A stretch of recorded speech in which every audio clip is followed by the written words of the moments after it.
first up. Let's take a look at the international handover coming in, and not much of a strong handover at all.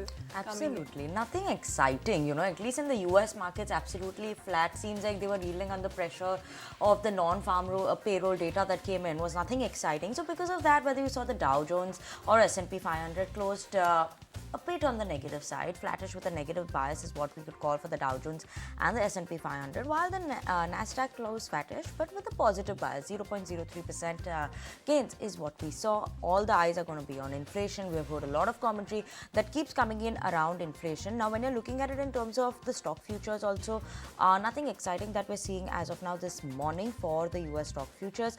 Everyone's keeping an eye out on Federal Reserve's decisions that will be coming out in June. Whether they will actually be taking an interest rate cut. The key factor is going to be that to watch out for. Also, in terms of the treasury yields, what we saw was a 10-year yield rate actually hit around a 4-month high.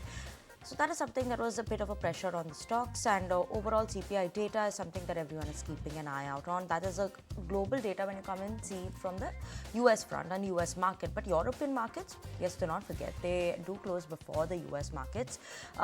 European markets, DAX, FTSE closing on the positive side. DAX was comfortably above 0.8%. FTSE also was up almost 0.4%. So yes, they closed higher. It is a busy week over there. There's going to be a lot of central bank actions that we'll be seeing in the European markets, and that's the key factor to watch out for from the European markets. When you see the CAC, that managed to only close slightly, actually unchanged is what it looks like as of now. Nothing exciting that happened in the CAC market. So yes, CAC closing absolutely okay, nothing exciting on that front.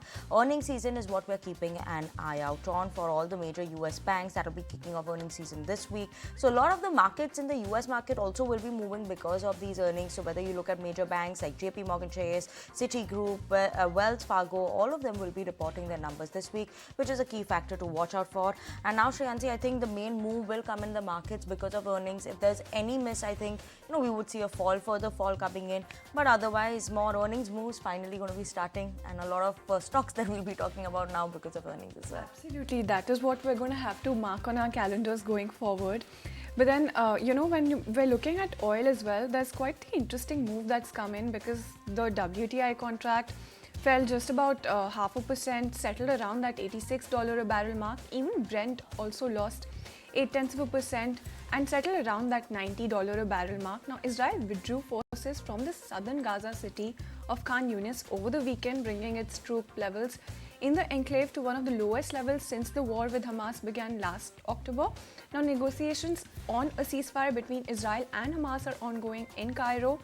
And US crude and Brent, when you look at the price movements, gained more than 4% last week as tensions mounted between Israel and Iran, raising renewed fears that a direct confrontation between the two would lead to regional conflict that disrupts crude supply. So that's the kind of move that we've seen coming in for oil. But these geopolitical tensions have also bolstered another commodity, and that is gold. Now, gold prices hit a record high for a 7th straight session on Monday, fueled in part by Asian central bank purchases as well. So when you're looking at US gold futures, you're looking at a gain of about 0.5% coming in, but it was around those record levels. And same can be said about spot gold as well. Now, when you look at the factors fueling this particular rally, what you're seeing is that there's a lot of central bank buying. So there's China's central bank that added 160,000 ounces of gold to its reserves in March. You've got Turkey, India, Kazakhstan as well, some Eastern European countries as well that have been buying gold this year. So that is one factor along with the geopolitical tensions, but it's not just boosting gold, it's boosting silver as well, because silver was also near that highest level in nearly 3 years. In fact, India's silver imports also hit a record high in February, and that was after lower duties encouraged large purchases from UAE as well. If you like this video, then like, share and subscribe to ET Now.